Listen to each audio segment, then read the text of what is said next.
please subscribe and don't forget to press the bell icon to get notified whenever we upload a new video. But moving on then, Lata Venkatesh caught up with Sam Polyak of Fidelity Management and Research, who says this correction is a good buying opportunity. Take a listen. How would you describe the 4.5% correction in a single day, or the 8% correction from recent highs? Is this just a letting off affair, or is this the start of a deeper correction? It's a great question. I strongly believe that markets can't go straight up without any volatility for forever. And so what we've had over the last week or so is just kind of getting back to normalized levels. Stocks are still up a lot over the past year.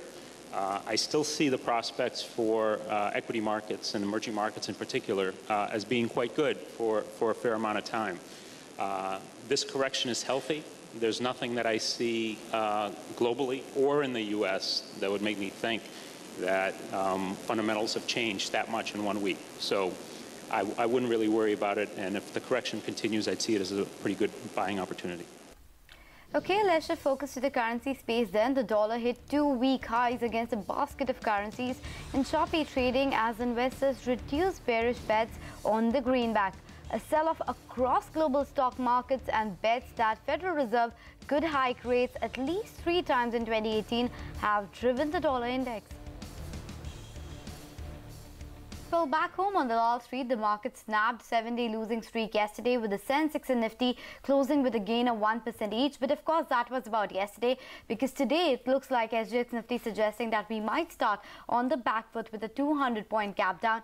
Mangalam, of course, it's an earnings-heavy day today, but we have been dancing to the global cues. Is that going to be the order for today as well? Dancing to the global cues, Anisha. It's a Friday, and I have to use this analogy. You spoke about dancing.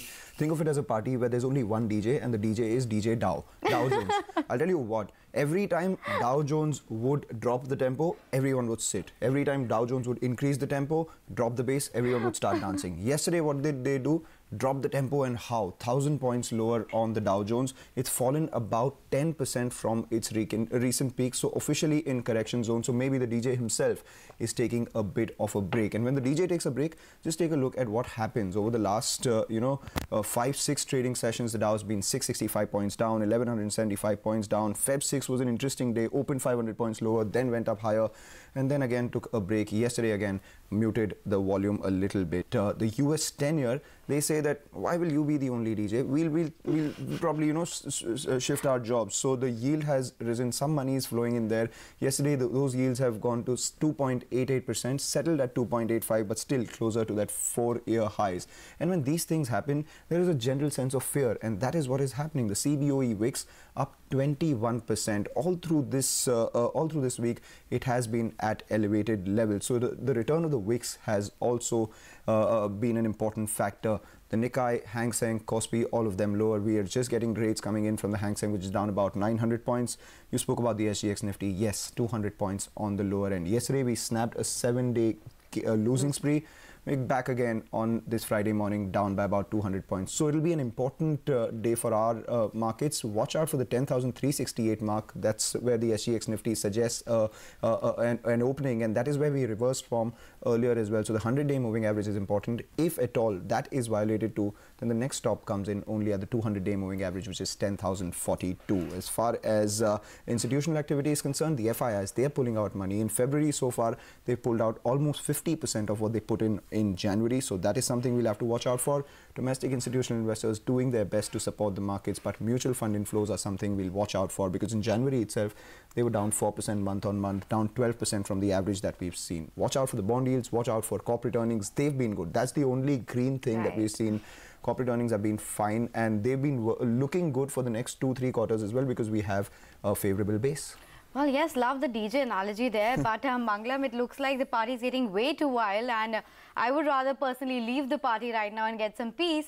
But what are the stocks that would be rather joining this party or staying away from it? I never party. I have my green tea. So a lot of the stocks that we'll have to watch out for, it is SBI, Bank of Baroda, results heavy day. So 2 PSUs out there. From the Nifty pack, we have Tata Steel, M&M, and all those oil and gas companies too. We have HPCL, BPCL, ONGC. One stock I'll be watching out for or is Fortis Health. Singh Brothers yesterday announced their resignation from the company's board. That will be a very interesting stock to watch out for, also for technical reasons, because it is in the F&O ban. So watch out for what the reaction is there. Glenmark Pharma, poor performance as far as the operational bit is concerned, 58% lower on the EBITDA. US revenues were down 40%, so that is something we have to watch out for. SAIL results were expected to be good, and it is better than expected. That's what Nigel tells me. Turns profitable after 10 quarters. Operational profit at 1440 crores versus a loss. Tata Communications, again, good operational improvement. Margins up 180 basis points. Parag Milk, you know, super delightful set of numbers. The management of Amul has been telling us procurement prices have come down, and that's aided their operations, all the dairy companies' operations. So EBITDA up 58 crores versus a loss of 18 crores. Coffee Day, it's cafe au lait, you know, you had milk and coffee doing well. Coffee Day same-store sales growth at 7%. Andhra Bank, however, the gross NPA saw a bit of worsening quarter-on-quarter. Watch out for that. Manappuram, on the other hand, showed good resilience in their improvement of bad assets. Other good numbers that came by: Butterfly, Gandhimati Appliances, 58% revenue growth. Future Consumer, Trent, a lot of shopping perhaps done at Westside, and Zara. Earnings impact would also be on Barmalori, Excel, Crop Care, Saurashtra Cement, all of them very good set of numbers. And finally, Canara Bank, they've announced some fundraise of close to 1,000 crores via a rights issue. Finance Minister Arun Jaitley defended India's growth story and his budget math in the parliament. Jaitley also countered his predecessor P. Chidambaram's charge that the budget math would result in a higher fiscal deficit. That was an interesting debate. Take a look. You claim that India's economy has grown by 6%, 6.5%, 7%, the world's fastest growing economy. Thank God you have not claimed we are growing at 100%. In 2014-15, 7.4% GDP growth was the highest in the world. 15-16, 8.2% GDP growth was the fastest growing in the world. In 16-17, 7.1% was the highest in the world. Every deficit target has been breached for the budget. Fiscal deficit has been breached. Revenue deficit has been breached. Effective revenue deficit has been breached. जब आपकी party UPA का समर्थन कर रही थी तो fiscal deficit 6% से ज्यादा था. जब हम सरकार में आए तब भी 4.5% था. हर वर्ष धीरे धीरे उसको 4.5 से 4.1, 4.1 से 3.9, 3.9 से 3.5. और इस साल हमारी कोशिश ये थी कि फिस्कल डेफिसिट 3.2 ले आए. लेकिन इस साल एक चुनौती थी, और एक स्पष्ट चुनौती ये थी कि जो हर महीने का जीएसटी होता है वो अगले महीने के अंदर मिलता है, और इसलिए एक महीने का राजस्व जीएसटी का कम था. Okay, so interesting debate there, but time now to slip into a quick break. Up next, SBI, Bank of Baroda and Tata Steel will report their Q3 earnings today. We get you the street expectations on the other side of this very short break. Stay tuned to Power Breakfast.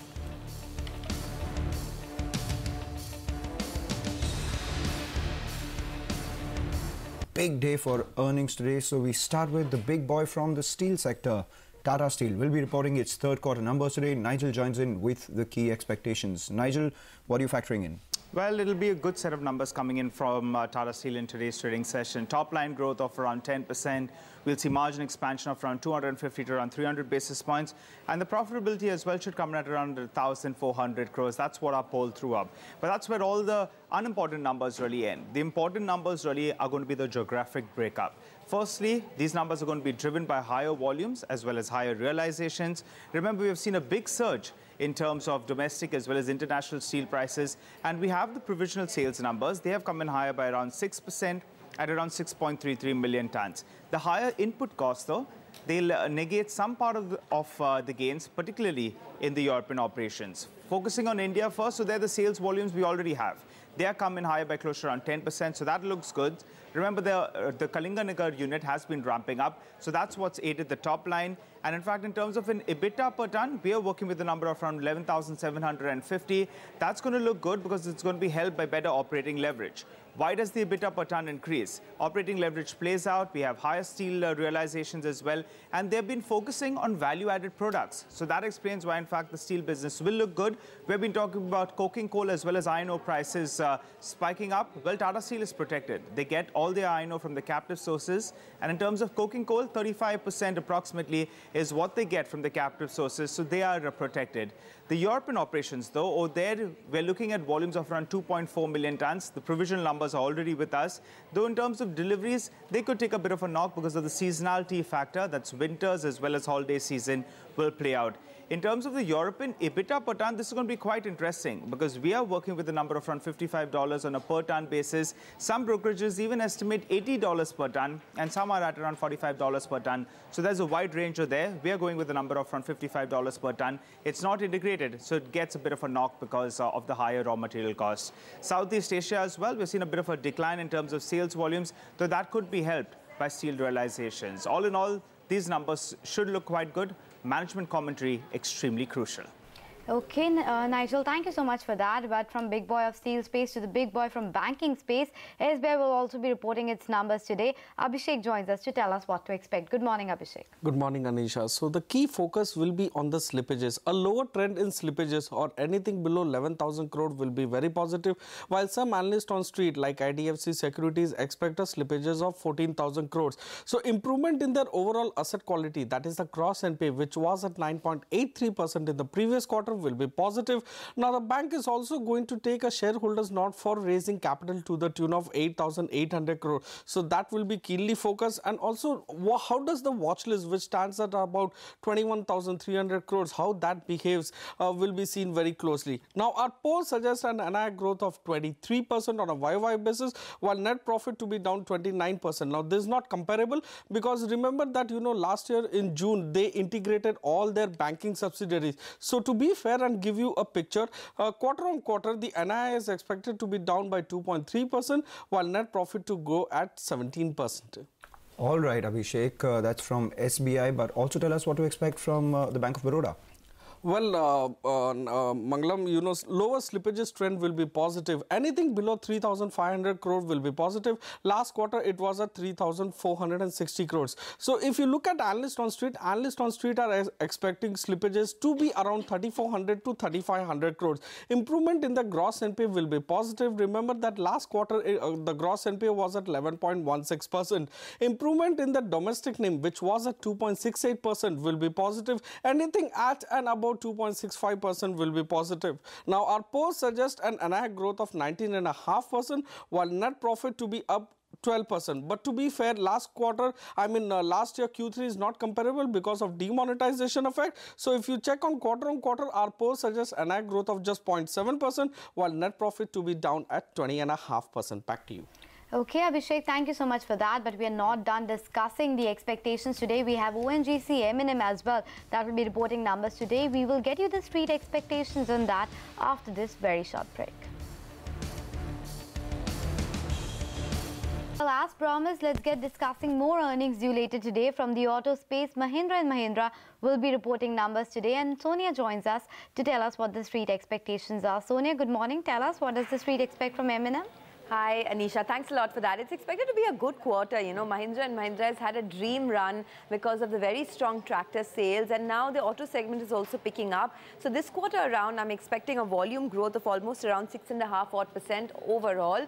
The auto segment volumes are expected to grow by 7%. There was a double-digit pickup that we saw in double-digit growth that we saw in the pickup segment, and that will aid the auto numbers this time around. Not just that, tractors has also had a decent showing this time. So on a high base, we've had a 6% growth for the tractor segment. All of that will put together bring almost a 10% growth on the revenue front at 11,538 odd crores.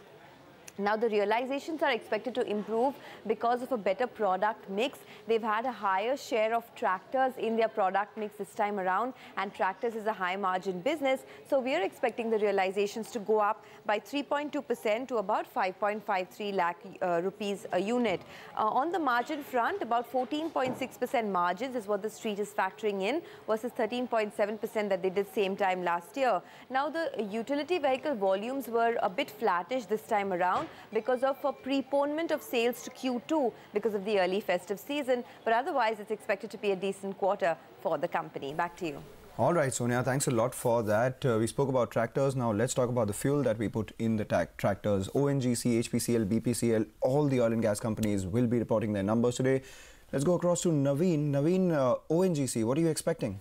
So a good quarter is what Street is expecting for ONGC Mangalam. Remember, the stock is trading at historically low valuations of around 8 times FY20 multiples. Also, if you see, the stock is currently, as per analysts, factoring in a crude oil price around that $50 to $55 mark. Meanwhile, the crude oil price in actual is about that, around that $70 mark. So that is also one kicker for the company. And talking about the numbers specifically, the revenue is expected to grow by 21%, led by both increase in volume of gas as well as the realizations for oil and gas. On the other hand, the margins, they are also expected to jump by around 100 basis points, around that $56 mark. Now, talking about the key things to watch, remember the good quarter for ONGC will be primarily led by one thing, that is the improvement in realization by across around 22%, around that $61 per barrel mark. On the other hand, the upward revision in domestic gas prices to that 3.2 MMBTU, that will also be one of the key kickers for the company. Apart from this, the other things that will be propelling the revenue growth include the improvement in the volumes of gas. Also, there will be other few things that we'll be watching going ahead. One is the new discoveries in the KG-D6 basin,